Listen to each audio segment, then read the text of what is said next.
Great. Well, welcome everyone. Thanks for joining us today. We're going to be taking you through our secondary resource library, which is filled with GCSE revision tools and an increasing number of Key Stage 3 resources. So we want to show you what's available and how you can use it to support your teaching and your students. So at Third Space Learning, we provide one-to-one maths tuition to primary and secondary schools up and down the country as an accredited NTP provider. But we also want to more broadly support maths attainment in school by providing you with resources to help save time and present concepts in different ways to ultimately boost your students' progress.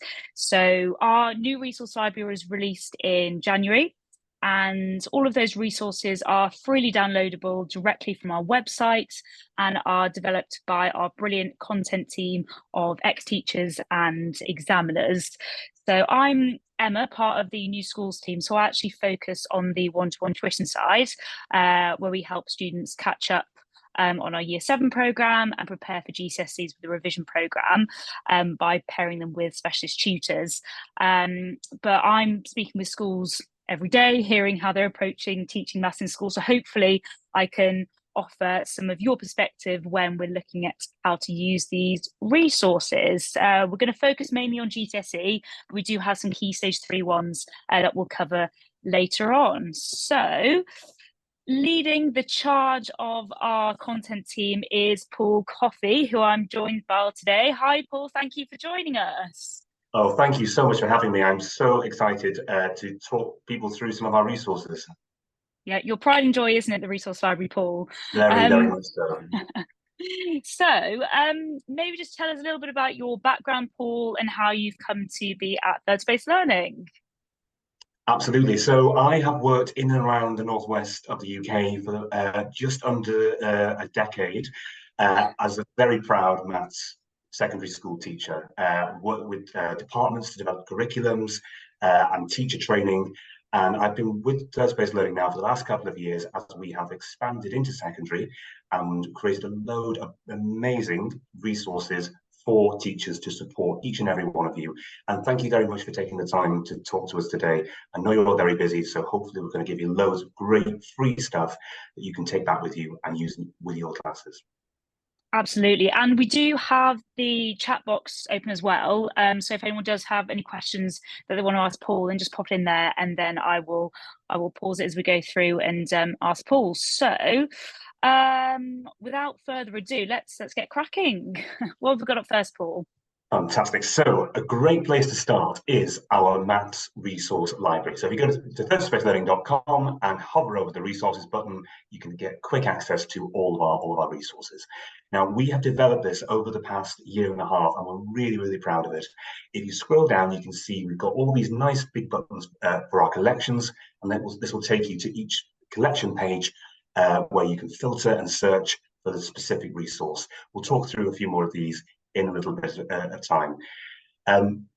This search function is really nice. If you just think, right, I'm looking for some stuff on fractions, if you type in fractions like so, it will give you absolutely everything we have on fractions. So all of our revision guides and all of our resources at the click of a button. Now, if you look at the top here, we've separated it out into Key Stage 3 and GCSE Revision. So let's just have a look at GCSE Revision. This page is another way of accessing our material. So you can see we've got tabs here for the different types of topics, algebra, geometry, number, etc. And what we've done is we've grouped together similar topics into these pages. So you can see we've got different pages grouped together.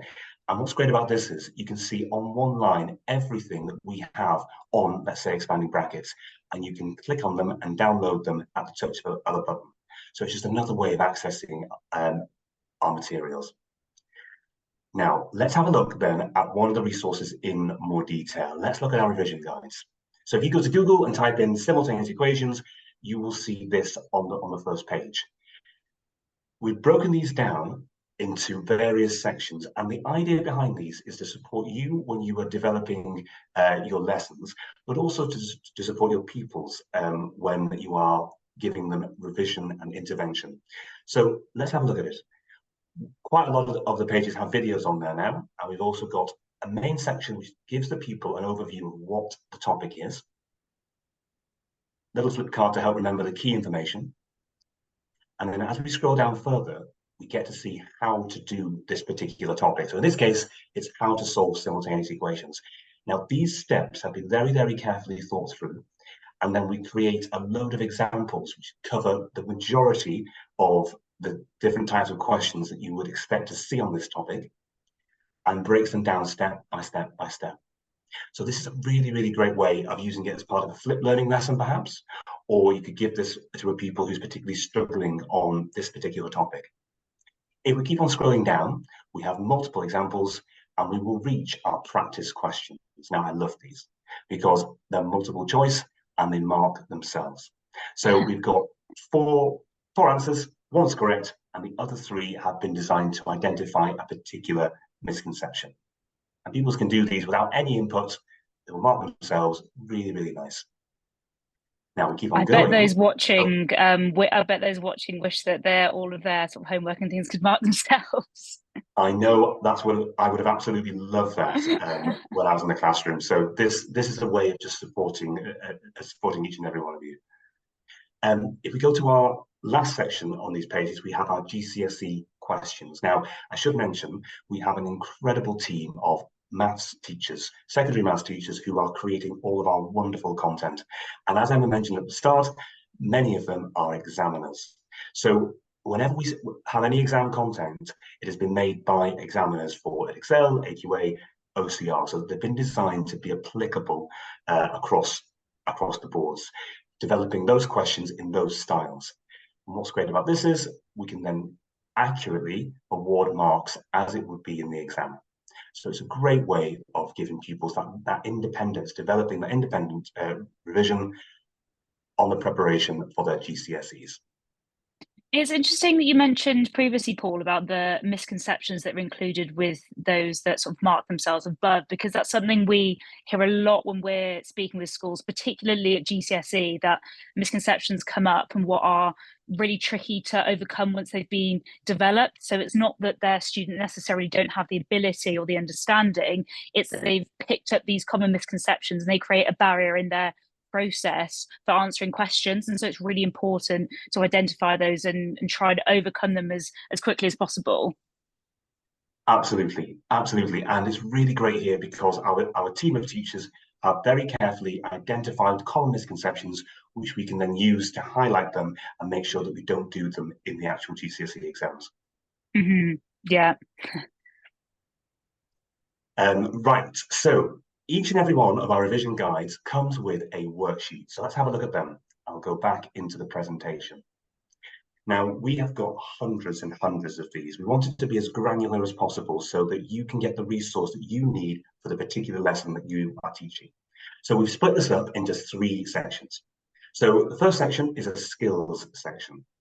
And in here, we've got different subsections which you can chop up and give to various parts of your class. But the idea here is to intelligently practice the particular skill.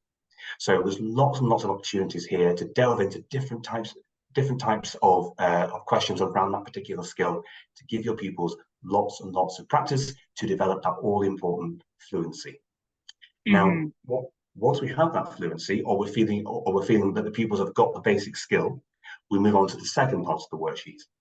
This is the applied section. So what we've done here is we've taken the skill, we might have then bring in a few different other skills, apply it to a particular context, or apply it to a particular diagram. So we're taking them on to that next level and giving the opportunity to practice it in a particular context. And then once we've practiced the skill, once we've had a go at it in a context, it's time to prepare for those all-important GCSE exams. So our team of examiners have then created exam-style questions, which are then the third section. And these come with full answers and full mark schemes. And I should say, every single one of our resources comes with answers, because that's so important when you're in the classroom. You want to be able to quickly see if it's right or it's wrong. We're really, really proud of these, and they are all designed to be printed off in black and white if need be. They look great, so to save on those printing costs. Yeah, I guess sort of isolating those individual sections really allows you to be able to pinpoint where it is that student needs to practice and where the issue lies. I mean, that's building up that student's learning in that scaffolded approach, you know, first beginning with the fluency, then the application, and then onto the exam style questions is super important in building up that understanding, and is what we've found to be the most effective way of preparing students for GCSEs through our revision programme, which mimics that initial fluency questions, then application, and then onto the exam style questions as well, so that pupils have that the best foundation for moving on to those trickier exam style questions later on. Completely. And what's so great about these is they are made by teachers for teachers, and they are free forever. So they're here to support you when you are planning your lessons and supporting your students. That is something that's really special about our content team, isn't it? That everyone's been there, they know exactly what it is like. On the flip side, they've created things which they know are going to be useful, and we do listen to schools as well and staff members when they sometimes email in, or we, as you'll shows at the end, Paul, we do have a box where you can make suggestions and things that you think would be useful, and we do try and listen and create things which are sort of topical and going to be of the most benefit at the end of the day. Definitely. Teachers are the experts. You are the experts. We are here to support and partner with you. And anything that you think, actually, this resource would be really, really useful. As Emma said, we have a box on our main page. Type it in there. It'll come straight through to us, and we can use it as as part of our planning for the future as we're deciding how we can best support each and every one of you. Yeah, you're all super busy, but you can always be busy. You can always have more sort of irons in the fire, so to speak. So what have we got up next, Paul? So coming up next are our revision maps. Now, these were a request from teachers. Oh, We there we have go. So there we go. That's seamless transition there. These have been created to support teachers with how do you decide what a pupil can and cannot do if you've maybe picked up a class in year 11, or perhaps the pupils miss quite a lot of school, and what you want to see is, right, on a topic, which bits can they do, which bits can't they do at quite a high level. So what we've done is we've taken the main 6 topic areas, algebra, number, etc., and we've broken them down into a series of revision maps. So let's take a look at one. This is one of the geometry revision maps. We have then broken this particular topic down into smaller sections. So let's take perimeter and area in rectangles. And what we're trying to do here is give a good representation of the sorts of questions that a pupil would need to be able to answer. So you can give this to pupils as part of an intervention. It could be a homework. It could be at the start of a term. People can then go through, try their best, and then we provide answers, and then they can red, amber, green it. So if they got it wrong, big red thing next to it. If they got it right, big green thing next to it, and you can see at a glance, and you can see at a glance which areas the pupils are struggling with. Now, let's say they were struggling with perimeter and area. Most of that was red.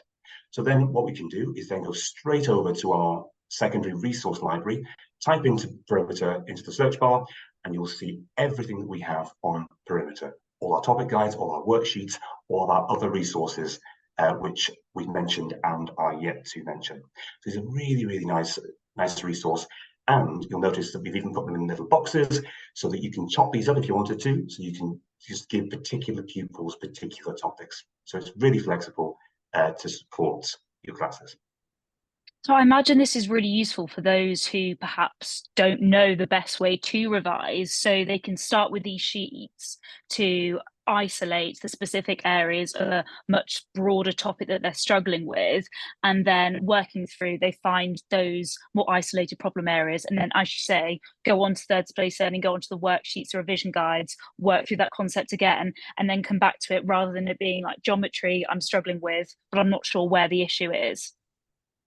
Exactly. That's exactly how they've been created, and they're designed to fix that particular problem. Brilliant. Brilliant. Let's have a look at the next one. So coming up next, we've got our GCSE maths papers. Now, this is probably what we're best well known for, and it's our most popular resource. Our team of examiners have created these. We have versions for Edexcel, AQA, OCR. We've got higher versions, foundation versions. We've got 3 different sets of these that are live on the website now for you to download for free, complete with mark schemes. And we have a brand new set, which are currently in production and will be ready for the 2024 exam season. I imagine they're going to be just as popular when it comes around to the sort of final weeks of preparation. Absolutely. Exam practice is really, really key. So this gives teachers another way of accessing exam style questions.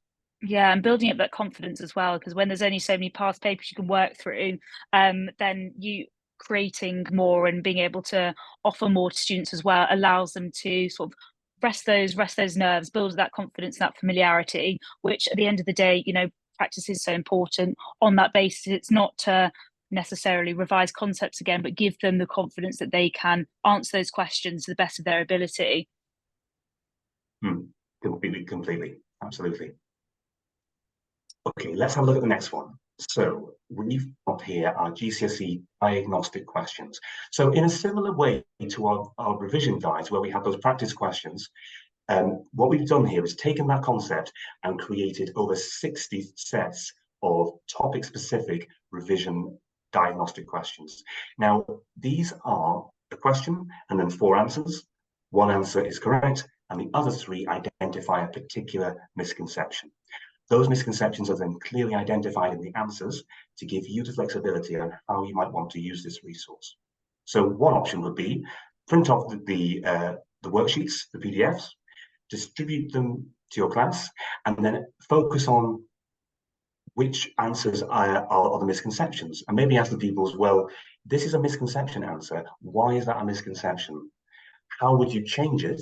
How would you change that in order to get the answer correct? Another great way to use these would be they come with a PowerPoint, which has the same questions on, but is designed to be shared with the entire class. So we could put it at the front on the interactive board and then really bring in the whole class to use mini whiteboards or with targeted questioning so that we can assess en masse how particular pupils are doing. As I say, we have 60 sets of these and they cover the main key topics which also match nicely up with our revision guides and corresponding worksheets. It's always easier from a revision point of view, isn't it, Paul, for students to focus on topics that they like or that they can do rather than on those that they are avoiding because they need to improve on them. So it seemed really helpful in being able to identify where those areas are both for students and for teachers so that they can work together to overcome those. I mean, we sort of take that approach with the revision program, don't we? We run a diagnostic assessment because it's so important to find out initially where that pupil needs to focus on and work on. There are diagnostics will identify if they're working behind, they're developing towards, or they're on track, and then we'll prioritize where the pupil is working behind or towards first in high mark topic areas. So it's hitting hard on where essentially they're going to make up the most marks and going to make the biggest difference in achieving that grade 5 or grade 6 at the end of the day. Absolutely. Diagnostic assessments are so important, so you can really identify what people can and cannot do, whether that's through our one-to-one online interventions, or whether that's through our free downloadable resources. Yeah, so I suppose in lessons, then you could bundle them into small groups and work through them. And then ours are one-to-one, so pupils would work with their individual tutor each week to work through those themselves. So it just depends on the needs of the school and the students and their working level. Absolutely. Next up, let's have a look now. Fluent in 5. I don't know whether we have any primary school teachers listening or people with experience of primary. Fluent in 5 for primary is our most well-known and popular primary resource. It's a firm favourite, yeah. Firm favourite. Everybody really likes these. So what we've done for secondary is created a secondary version of them. We have carefully taken the GCSE curriculum, just for foundation for the time being, carefully sequenced it, and then produced 5 questions to be done each day. each day of the week for every single week of the school year. These are designed to have that constant practice, and they're very carefully sequenced so that we can start with relatively simple concepts and build them up, build them up, build them up. These are a really great form time activity. So for those 10 minutes in form, Fluent in 5 is a perfect way of settling down your class, doing some great math skills and really practicing skills that they're going to need, not just in the maths lessons, but across the curriculum, because as we all know, maths is wonderful and it is absolutely everywhere. So these skills will be really, really important for them. Now, It's great that they're so bite-sized as well. Oh, sorry, Paul. I get carried away, Emma. I get carried away. I'm very excited about it. It just sort of reflects the whole library, really, about it being sort of bite-sized and it's dipping in and out and using it how you want to, because it's not necessarily a scheme of work that we're sort of dictating a rigid framework for you to stick to. It's about you sort of dipping in and out flexibly and finding how you want to use things and how you want to teach. Absolutely. We want very much these to be used exactly as you want to use them. So say you wanted to find a particular question, say you wanted some questions on fractions. Each of these come with a resource which will very clearly tell you that fractions will be on, say, week 3, day 1. So you can go straight to the resource that you really want, or you can allow us to work through the content day by day, building up those skills, building up that practice. And we have these as well for Key Stage 3, don't we? Absolutely. We also, very excitingly, now have a Key Stage 3 version of these, which covers Year 7, Year 8, and Year 9, which brings us very nicely onto our Key Stage 3 resources. So we have a Key Stage 3 Fluent in 5 PowerPoints and also worksheets, but we've also got our extremely popular Key Stage 3 maths tests. So we've made these now for Year 7, Year 8, and Year 9, and they've been designed as a helping hand to teachers. So the Year 7 one, for example, has been designed to cover material that we might expect a pupil to be really confident with at the end of Year 7.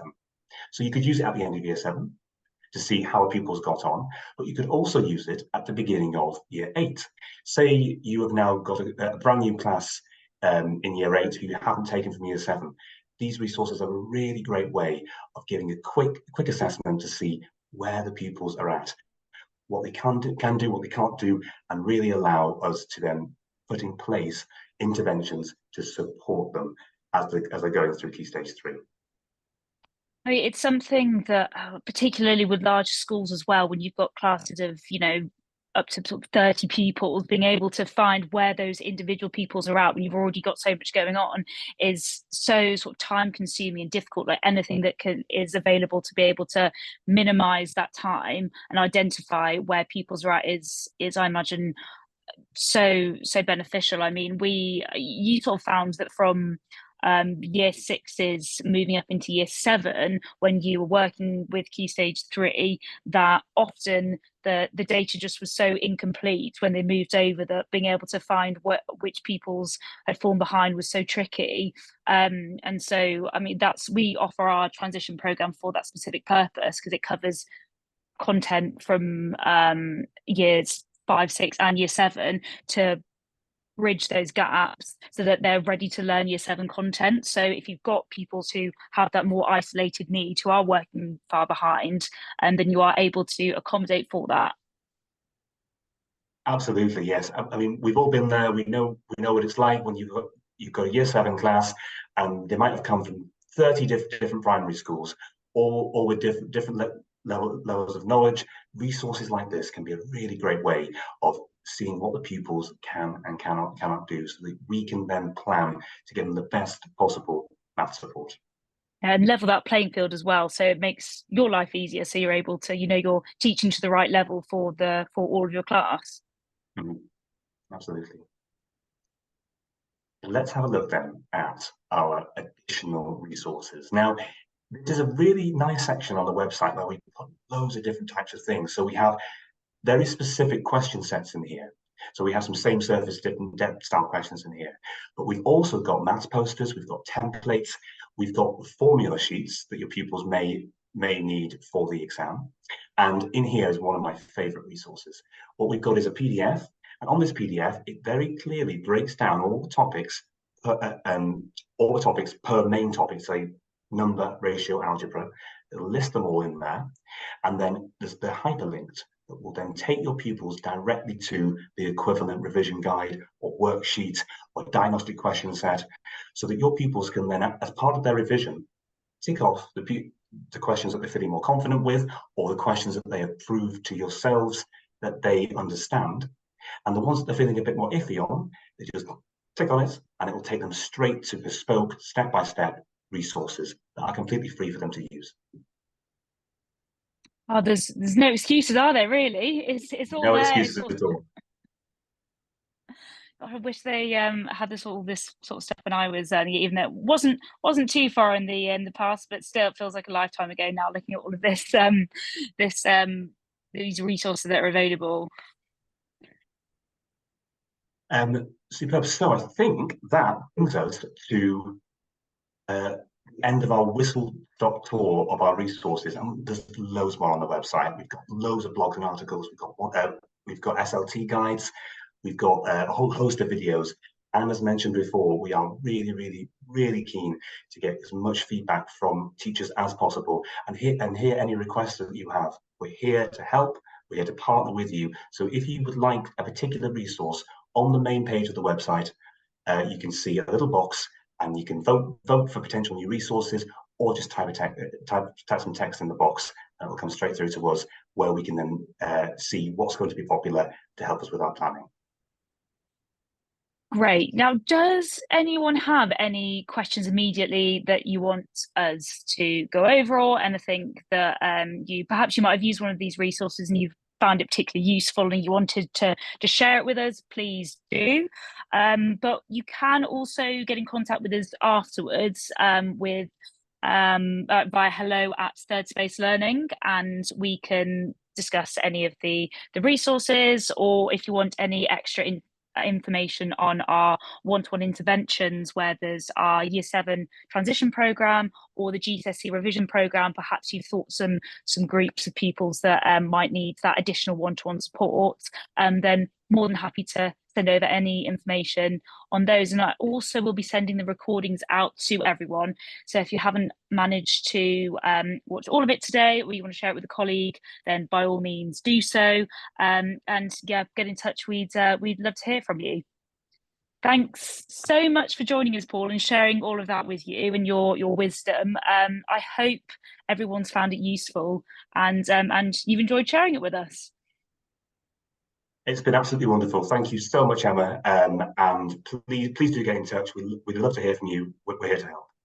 Oh, we do actually have a question. Oh, not necessarily a question. We've just got some praise for you, Paul. We've got someone saying this is fabulous. Thank you. They're just going to spend some time exploring everywhere. And then another from Christopher saying, thank you for all of your efforts. These resources have been incredible and superb support for my revision and intervention within school. Keep up the incredible work. So I think that's a big thank you to all of the content team as well. Absolutely. Everyone's to get exploring. Massive content team, so that's wonderful. That's wonderful to hear. Oh, thank you so much, everyone, for joining us and for your kind words as well. It's always great to hear that it's having the impact that we hope it will do.